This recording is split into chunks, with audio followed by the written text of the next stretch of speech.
Hello! After you slip on the knitted head strap and turn a small dial to get a light tight fit, the view of the real world through Apple's Vision Pro headset is nearly seamless. Nearly. You're not seeing the world through a transparent lens, but instead, a real-time video recreation of it beamed from external cameras onto a pair of better than 4K screens. The colors were crisp, the lag non-existent, and the resolution high enough to be free of the screen door effect that plagues other virtual or mixed reality headsets. But there's just enough of a gap between the experience and real life to land in an uncanny valley. That's why taking a hands-on test drive of Vision Pro during Apple's WWDC event last week made me think of the 1995 cult cyberpunk noir film Strange Days. In the film, 3D recordings of real events can be replayed and relived through a piece of wearable tech, and Vision Pro's slight flattening of reality reminded me of those virtual memories. Stranger still was the experience of watching new 3D video clips recorded through the Vision Pro and played back for me like a high-tech pop-up greeting card.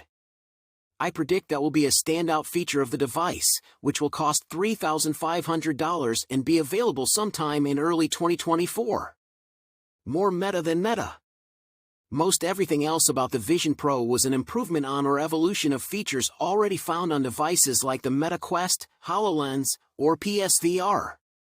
For example, the Meta, formerly Oculus, Quest started pushing virtual office environments with floating video chats and wall-sized spreadsheets when parent company Meta rebranded itself as a metaverse pioneer. And AR devices like HoloLens and Magic Leap already offer a view rooted in the real world, carefully layering augmented content on top. Vision Pro plays with both of those concepts, letting you pin apps, videos, and web browser windows all around you. It improves on what has come before by selectively letting elements of the reality intrude, like a real-world visitor visibly bleeding through your virtual background just by proximity. Virtual visitors can also intrude in your mixed reality experience. What you or I might call virtual avatars for FaceTime calls were, in Apple speak, dubbed personas. They were the most impressive and unsettling part of the experience. If I didn't know the persona I was talking to a real-time 3D recreation of a real person's face, I might have been fooled into thinking I was seeing a live video feed. The 3D face scans, which Apple says you'll be able to create from scratch using the headset's external depth-sensing cameras, are extremely naturalistic, especially at first glance. Could you impersonate a loved one? No, at least not yet.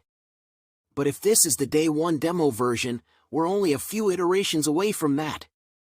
I'm sure Apple will lean on the device's eye-scanning identification for security to lock down fake face phishing, but it'll be an ongoing cat-and-mouse game to prevent it. Eschewing handheld controllers, the Vision Pro relies almost entirely on simple gesture controls. Many of the pinch and swipe movements feel similar to the ones used by the Quest, but there's one major difference. On the Quest, trying to use gesture controls accurately feels like playing a carnival game. A steady eye and serious concentration are required. Even then, it can be hit or miss.